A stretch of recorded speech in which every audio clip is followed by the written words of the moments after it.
Good morning students, कैसे हैं आप? I hope you will be fine. बच्चों, मैं आपका केमिस्ट्री टीचर आर के Mishra. Online video classes series में हम लोग आज 12th केमिस्ट्री का लेक्चर लेके आए हैं। बच्चों, हम लोग पिछले लेक्चर्स में पढ़ रहे थे नाइट्रिक एसिड। आज की उससे आगे से पढ़ेंगे। आज कल कुछ टेक्निकल दिक्कत के कारण वीडियो नहीं आ सका। बच्चों, आपसे निवेदन है कि चैनल को सब्सक्राइब कर लें हमारे, और बेल आइकन को भी आप प्रेस कर लें, ताकि कोई भी जब वीडियो अपलोड किया जाए तो उसकी सूचना आपको तुरंत ही मिल जाए। ठीक है। देखो बच्चों, हम लोग नाइट्रिक एसिड पढ़ रहे थे, तो पिछले लेक्चर हमने आपको नाइट्रिक एसिड के मेथड ऑफ प्रिपरेशन के बारे में बताया था, जिसमें हमने आपको उसका लेबोरेटरी मेथड और कॉमर्शियल मेथड जो था, ओस्टवाल्ड मेथड, वो भी हमने आपको बता दिया था। आज हम लोग कुछ इसकी प्रॉपर्टीज़ के बारे में डिस्कस करेंगे। ठीक है बच्चों। देखो बच्चों, ऐसा होता है, जो प्योर नाइट्रिक एसिड है वो एक कलरलेस फ्यूमिंग लिक्विड होता है। उसमें से धुआं निकलता रहता है, कलरलेस होता है, और एक पंजेंट ऑर्डर, पंजेंट स्मेल होती है, अरुचिकर उसकी गंध होती है। लेकिन जो इम्प्योर नाइट्रिक एसिड होता है वो थोड़ा सा बच्चों येलो होता है। कारण क्या होता है कि नाइट्रोजन के ऑक्साइड जैसे NO2 इत्यादि उसमें घुले रहते हैं, जिसके कारण उनमें थोड़ा सा पीलापन होता है। ठीक है ना। और fuming nitric acid is pure nitric acid, है ना, containing oxides of nitrogen dissolve in it. ठीक है बच्चों, ये it decomposes on heating giving nitrogen dioxide, oxygen and water. थोड़ा सा अनस्टेबल होता है। जैसे आप इसको हीट करते हो तो हीट करने पर ये नाइट्रोजन डाइऑक्साइड और ऑक्सीजन गैस में टूट जाएगा। ठीक है बच्चों। यहाँ से जो आपके लिए सबसे इंपॉर्टेंट है, दैट इज ऑक्सीडाइजिंग नेचर। जैसा मैंने यहाँ पे लिखा भी है, ऑक्सीडाइजिंग नेचर। देखो बच्चों, इसके ऑक्सीडाइजिंग नेचर बहुत आते हैं एग्जाम में आपके। अभी इस बार जो एग्जाम हुआ है 20 वाला आपका, उसमें भी इस तरीके से काफ़ी क्वेश्चंस आए थे। ठीक है। तो आज हम लोग डिस्कस करेंगे oxidising nature of nitric acid. बहुत इजी है, ध्यान समझेंगे। देखो बच्चों, नाइट्रिक एसिड दो प्रकार का, जैसे सारे एसिड होते हैं। जब कंसंट्रेटेड नाइट्रिक एसिड होता है तो एक्सपेरिमेंटल ये देखा गया है कि जब ये डिसोसिएट होता है, टूटता है, तो नाइट्रोजन डाइऑक्साइड और नेसेंट ऑक्सीजन बनती है। ध्यान रखना, इसके ऑक्सीडाइजिंग नेचर के लिए जिम्मेदार कौन है? Nascent oxygen. This is the very important question. It can also asked in multiple choices, है ना। अगर आपसे पूछ ले कि ऑक्सीडाइजिंग नेचर के लिए जिम्मेदार कौन है, तो आप जवाब क्या देंगे? Nascent oxygen.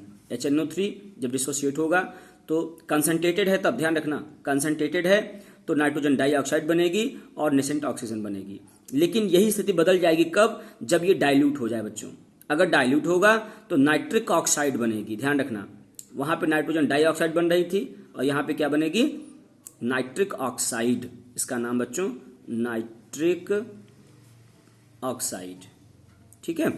और नेसेंट ऑक्सीजन, यही नेसेंट ऑक्सीजन जो है वो किसी भी कंपाउंड को, किसी भी एलिमेंट को जो है वो ऑक्सीडाइज करने के लिए रिस्पॉन्सिबल होती है। जैसे देखें, कुछ इनके नेचर हम लोग देखते हैं बच्चों। सबसे पहले नॉन मेटल के बारे में देखते हैं। Nitric acid concentrated HNO3 oxidises non metals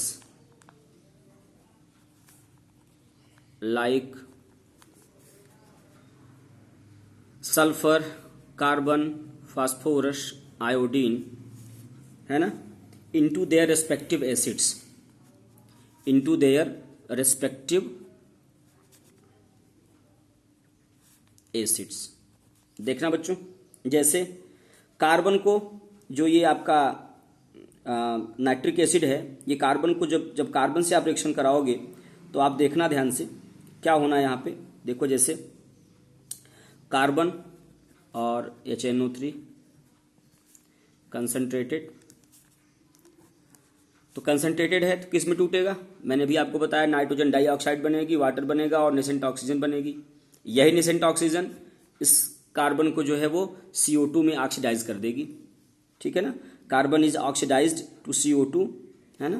तो ये बनेगा CO2 और चूंकि कंसनट्रेटेड है तो ये NO2 बनेगी ऑलरेडी और H2O बनेगी। इसको बैलेंस कर लें बच्चों, तो यहाँ पे शायद इस तरीके से बन जाएगा ये, ठीक है। कैसे हुई रिएक्शन मैं आपको बता के दिखाता हूँ, थोड़ा सा मैकेनिज्म थोड़ी सी देखें।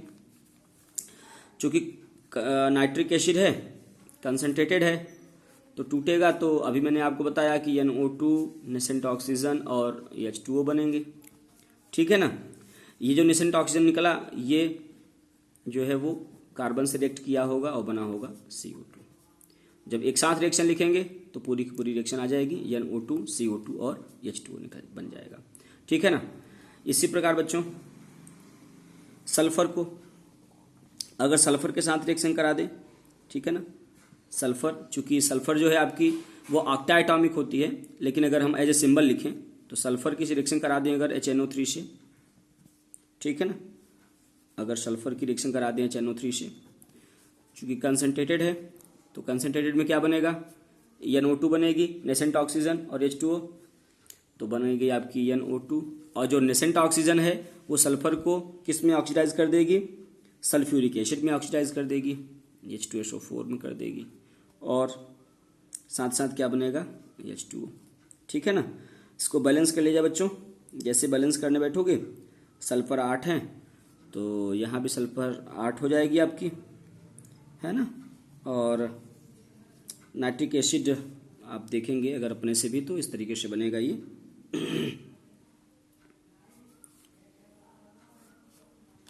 यहाँ भी 48 हो जाएगा और 16 हुए ना,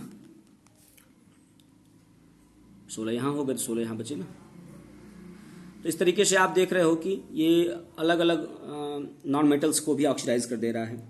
इसी प्रकार से फास्फोरस को आर्थोफास्फोरिक एसिड में, ठीक है ना, और आयोडीन को आयोडिक एसिड में ऑक्सीडाइज कर देता है।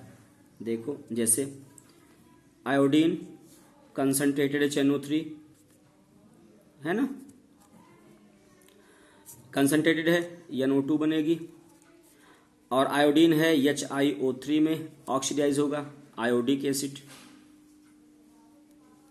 प्लस H2O बनेगी बच्चों, ठीक है।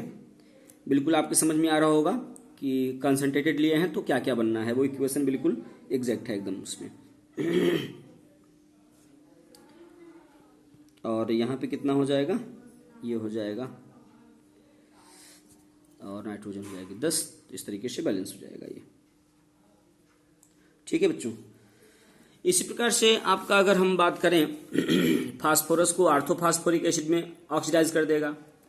कुछ मेटोलाइट की बात करें बच्चों अगर, तो आर्सेनिक, एंटीमनी, और आर्सेनिक हो गया है ना, एंटीमनी हो गया, ठीक है। इनको जो है वो इनके मैक्सिमम ऑक्सीडेशन स्टेट वाले एसिड में ऑक्सीडाइज कर देता है। देखो जैसे आर्सेनिक को कंसंट्रेटेड HNO3 जो है वो आर्सेनिक एसिड में ऑक्सीडाइज करेगा। इसको ऐसे पहचानोगे आप कि आर्सेनिक का जो सबसे मैक्सिमम ऑक्सीडेशन स्टेट वाला एसिड है वो बनेगा। क्योंकि ये 5th ग्रुप का है तो +5 इसकी सबसे मैक्सिमम ऑक्सीडेशन स्टेट होगी, तो मैक्सिमम ऑक्सीडेशन स्टेट जो +5 है वो आती है इसमें आर्सेनिक एसिड में, ठीक है ना। तो बनेगी आपकी आर्सेनिक एसिड H3AsO4 और प्लस चूंकि कंसंट्रेटेड है तो NO2 बनेगी और H2O बनेगी, ठीक है ना। इसको बैलेंस कर लो बच्चों। बैलेंस करने पर आपको स्टाइकोमेट्रिक कोफिशिएंट जो आएगा वो आपका इसमें बनेगा 10, यहाँ कर दो आप, बन जाए आपसे 2 यहाँ पे आएगा और 10 यहाँ पे आ जाएगा, ठीक है ना।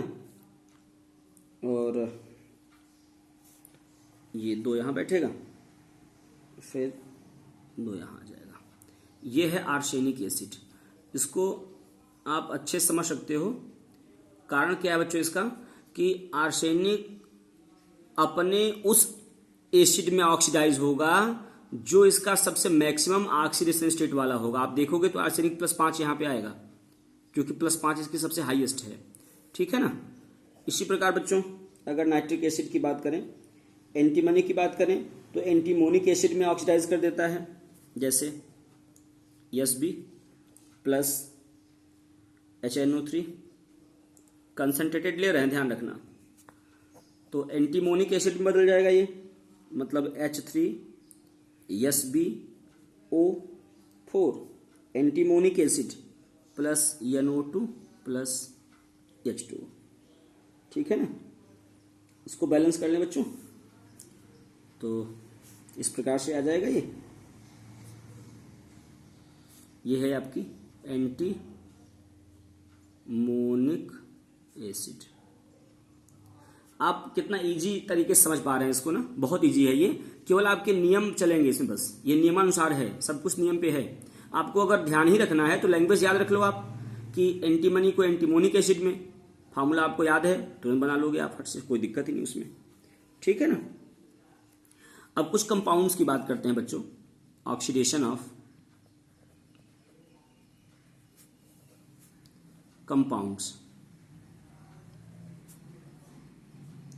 ऑक्सीडेशन ऑफ कंपाउंड्स, जैसे अगर बात करें पहला, concentrated HNO3 oxidises hydrogen sulphide two sulphur. जो पहला आपका है इसमें एनसीईआरटी में सबसे पहला है बच्चों कि हाइड्रोजन सल्फाइड को, मतलब H2S को, जो कंसंट्रेटेड HNO3 है आपका, HNO3, वो किस में ऑक्सीडाइज कर देगा, वो ऑक्सीडाइज कर देगा सल्फर में। देखिए कैसे होगा बच्चों, पहले रिएक्शन देख लें, फिर थोड़ी सी मैं आपको समझाता हूं एज ए मैकेनिज्म इसको, थोड़ा सा कैसे आप देखोगे। देखना क्या होना है इसमें, होना वही है सल्फर, हाइड्रोजन सल्फाइड को ये सल्फर में ऑक्सीडाइज कर देगा, सल्फर हो गया। कंसंट्रेटेड है, NO2 बनेगी और H2O बनेगी, ठीक है ना बच्चों। अब देखें कैसे हुआ होगा, थोड़ा सा हम लोग देखते हैं, उसके बाद देखेंगे फिर। देखना सबसे पहले HNO3 टूटेगा, कंसंट्रेटेड है, जब टूटेगा तो आपका बनाएगा NO2 नेसेंट ऑक्सीजन और H2O बनाएगा, ठीक है ना। देख रहे हैं आप इस तरीके से। और जैसे ही ये नेसेंट ऑक्सीजन निकलेगी, H2S के साथ नेसेंट ऑक्सीजन मिलेगी तो बन जाएगा H2O इसके साथ, और प्लस सल्फर अलग हो जाएगी। चूंकि नॉन मेटल कंबाइन नहीं होंगे तो हाइड्रोजन ही कंबाइन होगा वहां पे, तो बनेगी सल्फर अलग हो जाएगी, वही सल्फर यहाँ पे अलग होती है, ठीक है बच्चों। अब नेक्स्ट कंपाउंड्स, चूंकि वीडियो लंबा हो जाता है इसलिए अब जो कुछ बचे हुए हैं वो नेक्स्ट वीडियो में हम लोग बात करेंगे, तब तक आप लोग पढ़ते रहें। थैंक्स।